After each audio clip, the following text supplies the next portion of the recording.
할렐루야, 성도 여러분 반갑습니다.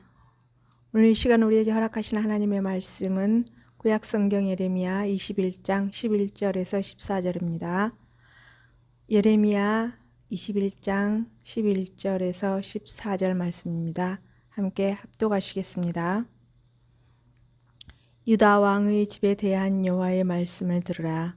여호와께서 이와 같이 말씀하시니라. 다윗의 집이여, 너는 아침마다 정의롭게 판결하여 탈취당한 자를 압박자의 손에서 건지라. 그리하지 아니하면 너희의 악행 때문에 내 분노가 불같이 일어나서 사르리니 능히 끌 자가 없으리라. 여호와의 말씀이니라. 골짜기와 평원 바위의 주민아, 보라, 너희가 말하기를 누가 내려와서 우리를 치리요, 누가 우리의 거처에 들어오리요 하거니와 나는 내 대적이라. 내가 너희 행위대로 너희를 벌할 것이요, 내가 또 숯불에 불을 놓아 그 모든 주위를 사르리니 여호와의 말씀이니라. 아멘. 이제 오늘 본문 말씀을 요약하자면 이렇습니다. 다윗의 집에 대한 경고의 말씀이라고 11절에 그렇게 간단하게 기록되어 있습니다. 즉 남유다 왕들에 대해서 하나님께서 그들에게 대한 경고지요. 즉 다윗 왕은 하나님 마음에 합한 자라고 하셨습니다. 또한 하나님께서 다윗을 통하여서 하나님의 뜻을 이루리라고 하셨습니다. 즉 다윗의 혈통을 통해서 예수 그리스도께서 이 땅에 오셨죠. 그리고 온 인류의 죄 문제를 해결하시기 위해서 십자가 그 고통을 당하시고 온몸을 던져서 우리에게 큰 사랑, 정말 어떻게 표현할 수 없는 그 사랑을 우리에게 보여주셨습니다. 오늘 본문 내용은 결국 하나님의 뜻에 합한 자의 다윗 가문을 이어온 온 유다 왕들에 대한 이제 경고의 말씀인데요. 결국 다윗처럼 하나님의 뜻과 마음에 합한 자들은 극히 소수에 불과하다라는 것입니다. 오히려 하나님의 마음을 아프게 하고 그들의 하나님의 뜻에 불순종하고, 즉 죄를 회개하지 아니함으로 인해 일어나는 하나님의 심판에 대한 내용입니다. 즉 순종자에게는 은혜의 하나님이요 불순종자에게는 심판의 하나님임을 분명하게 말씀하십니다. 다윗도 하나님 앞에 죄를 짓지 않은 것이 아니에요. 아주 끔찍한 죄도, 간음죄까지 범한 그런 다윗 왕이었어요. 그러나 다윗은 철저하게 하나님 앞에 돌이키고 회개했습니다. 그리고 다시 돌이키고 또 하나님 뜻에 나아가는 자, 하나님의 마음에 합한 자로, 즉 그래서 하나님께서는 다윗을 하나님의 마음에 합한 자라고, 이를 통해서 내 뜻을 이루리라고까지 말씀하신 하나님이십니다. 즉 우리가 신앙생활하는 데 있어서 이 세상에 죄가 만연합니다. 그래서 우리는 죄 가운데 살기 때문에 죄에 유혹받기 쉬운 환경 속에 놓여 있어요. 그러나 그 죄들 가운데서도 우리는 하나님 앞에 바로바로 돌이키고 회개하는 것이 얼마나 중요한 것인지, 오늘 남유다에 대한 심판과 또한 다윗 왕에 대한 그에게 주셨던 하나님의 말씀이 얼마나 중요한 것인지 우리는 분명히 알고 깨달아야 될 것입니다. 첫 번째, 정의로 다스리라고 말씀하십니다. 11절에 유다의 왕의 집에 대한 여호와의 말이라고 이렇게 기록되어 있습니다.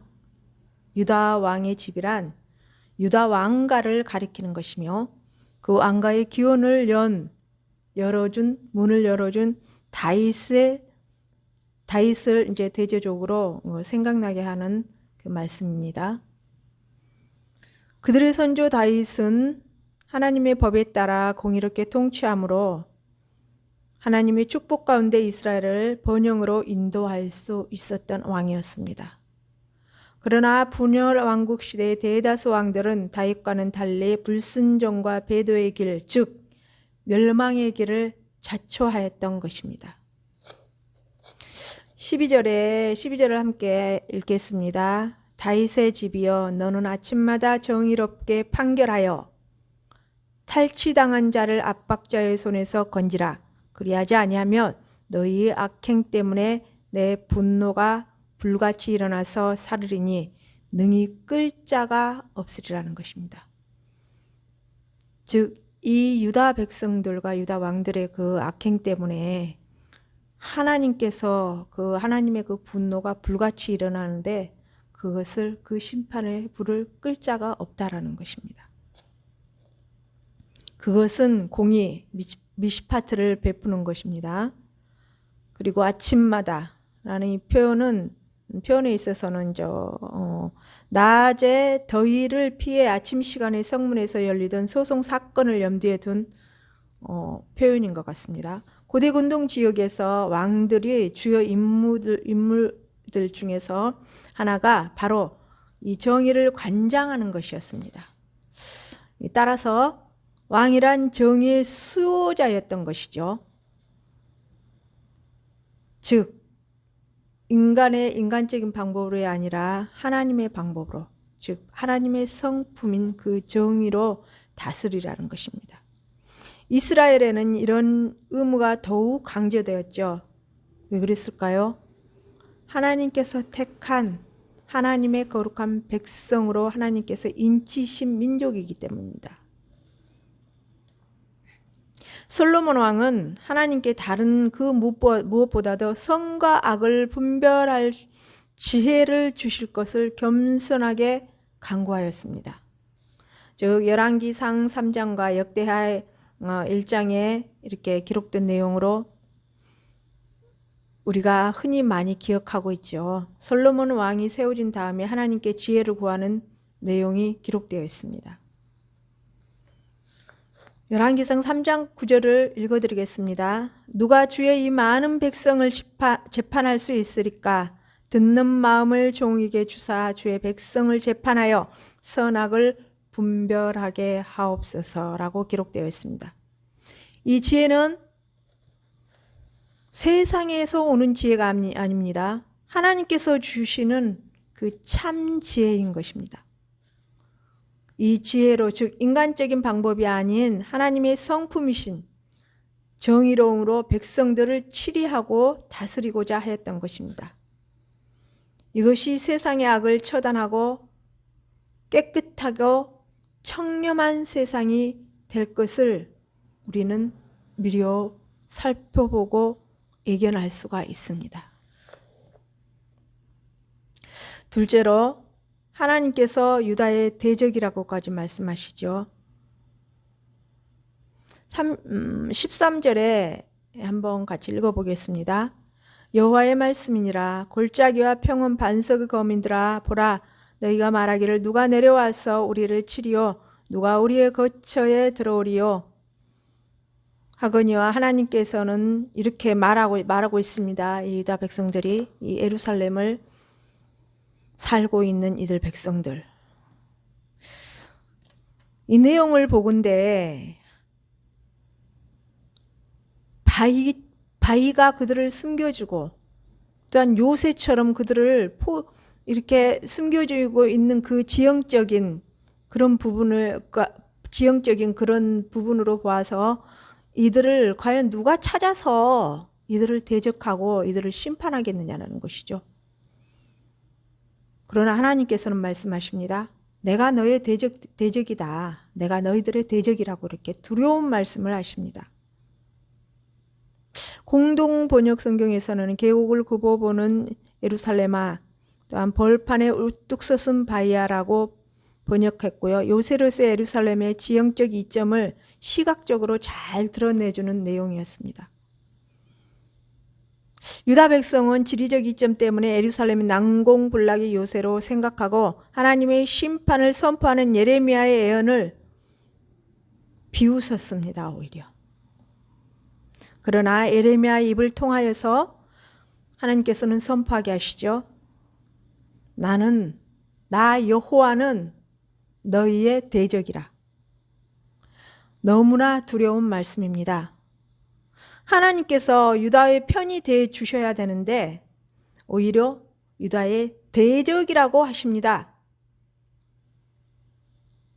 이 말씀을 현재 우리 신앙인에게, 저와 우리 성도님들에게 한번 비교를 해보겠습니다. 지금 우리 성도님들과 저의 상태는 하나님께서 보시기에 어떤 모습일까요? 과연 하나님께서 저와 성도님들과 또한 이 세상에 있는 모든 이들을 보고 무엇라고 말씀하실지.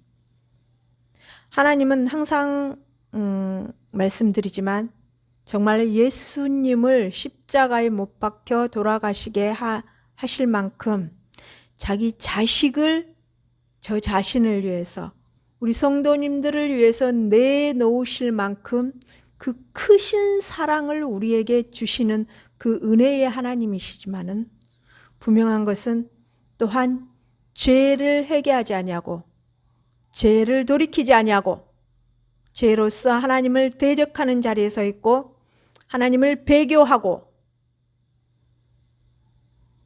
하나님의 뜻대로 행하지 아니한 자들 앞에서는 오히려 공의의 하나님으로서 심판의 하나님으로 분명히 나서실 수 있으신 분이라는 것을 우리는 잊지 말아야 됩니다.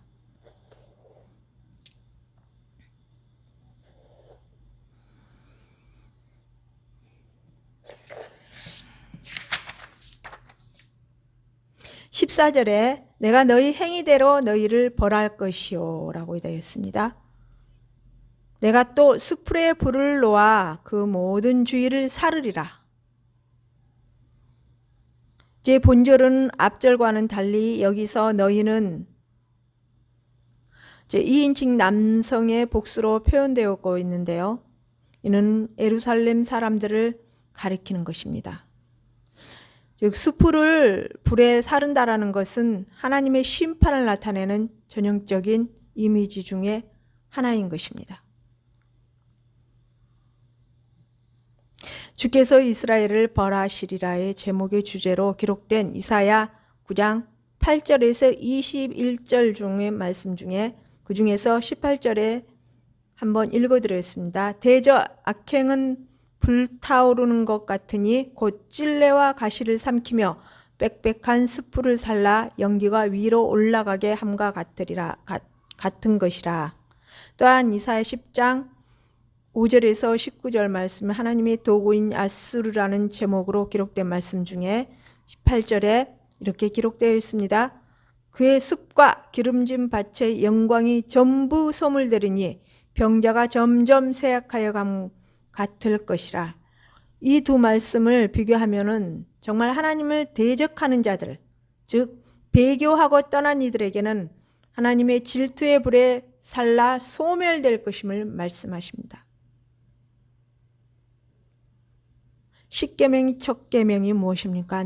나 외에 다른 신을 섬기지 말라고 분명히 기록해 두셨습니다. 십계명은 하나님의 백성들에게 유익함을 주시기 위해서 기록해 두신 것입니다. 한마디로 하나님 백성으로서 살아가는데 하나의 바운더라인이라고 보시면 됩니다.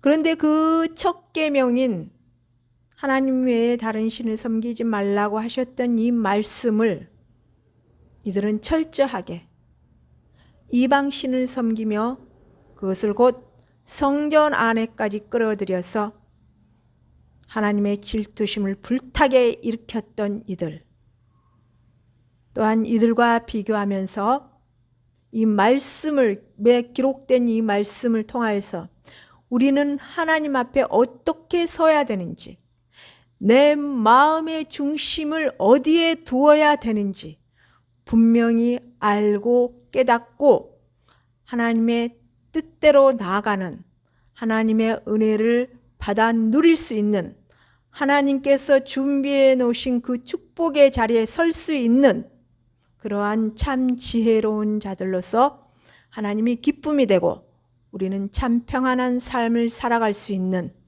이 땅에서 살아가지만 정말 천국에서 살아가는 것과 비슷하게 하나님의 사람으로서 하나님의 뜻을 분명히 헤아리고 알고 그 뜻대로 나아가는 참 하나님의 성도들로 살아가기를 소망하면서 말씀을 마치겠습니다.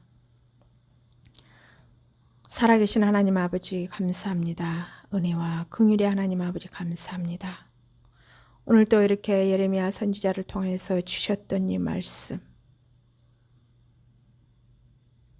하나님의 마음을 우리가 이 말씀을 통해서 알게 하시고 깨닫게 하셔서 우리의 마음의 중심을 하나님께서 우리를 향하신 그 마음과 같이 우리가 또한 그 마음을 온전히 헤아리지는 못할지라도 주님의 뜻을 분명히 알고 느끼면서 주의 참 뜻대로 나갈 수 있는 참 지혜자가 될 수 있도록 우리를 붙들어 주시고 인도하시고 함께하여 주시옵소서.